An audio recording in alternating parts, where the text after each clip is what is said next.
గుంటూరు నగరంలో డివిజన్ల పునర్విభజనకు రంగం సిద్ధమైంది. ప్రస్తుతం ఉన్న 57 డివిజన్లను 76కు పెంచాలని ప్రతిపాదిస్తూ ముసాయిదా విడుదల చేశారు. అయితే పార్టీల నేతలు డివిజన్ల పునర్విభజన ప్రక్రియ సహేతుకంగా లేదంటున్నారు. అభ్యంతరాల స్వీకరణకు ఈ నెల 24వ తేదీ వరకు గడువుందని, మార్పులు చేర్పులకు అవకాశం ఉందని అధికారులు చెబుతున్నారు.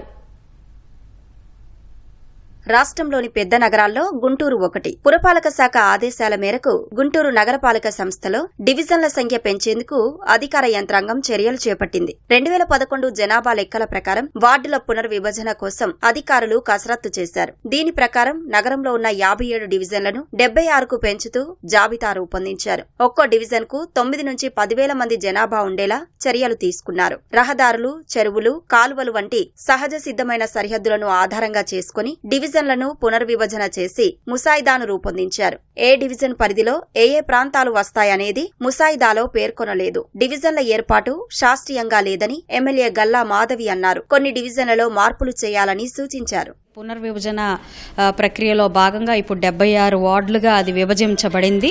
జనాభా నిష్పత్తి ప్రకారం దీని విభజన జరిగినప్పటికీ కూడా ఈ ఏరియాలు ఏవైతే డివిజన్ చేసి ఉన్నారో అవి చాలా వరకు కూడా కొంత అన్ని రకాలైన విమర్శలను ఎదుర్కొనే పరిస్థితి కనపడుతుంది.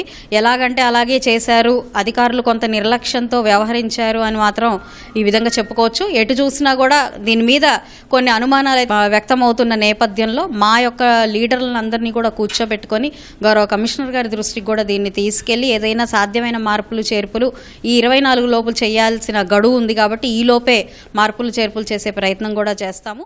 నూతన డివిజన్లపై అభ్యంతరాలు, సూచనలు స్వీకరిస్తున్నట్లు నగరపాలక సంస్థ కమిషనర్ మయూర్ అశోక్ తెలిపారు. సహజ సిద్ధమైన సరిహద్దులను ప్రాతిపాదికగా చేసుకుని డివిజన్లు ఏర్పాటు చేసినట్లు తెలిపారు. జనగణనకు సంబంధించిన బ్లాకుల్ని విడగొట్టే అవకాశం లేదని, అలాంటి చోట మాత్రమే డివిజన్ల ఏర్పాటుపై అభ్యంతరాలు వస్తున్నట్లు తెలిపారు. 2011 సెన్సస్ బట్టి మనం ఇది చేస్తున్నాము.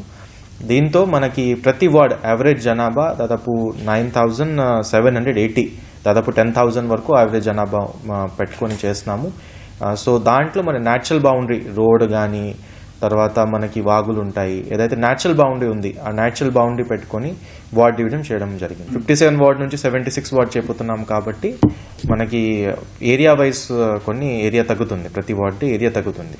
దీంట్లో ఇలాంటి ఎక్కడైనా ఇష్యూస్ ఉంటే ఇక్కడ పెడితే బాగుంది, లేదంటే దీనివల్ల న్యాచురల్ బౌండరీ ఫాలో కాలేదు, అలాంటి ఎక్కడైనా ఇష్యూ ఉంటే మన అందుకే ఈ డ్రాఫ్ట్ పబ్లిష్ చేయడం జరిగింది. మన ఇంకా 24th మే వరకు టైం ఉంది. దీని లోపల ఏదైతే అబ్జెక్షన్ మనకి వస్తాయి లేదంటే సజెషన్స్ వస్తాయి అన్నిటి మీద కూడా మనం పరిష్కరించి దీని మీద ఫైనల్ డ్రాఫ్ట్ ప్రిపేర్ చేయడం జరుగుతుంది.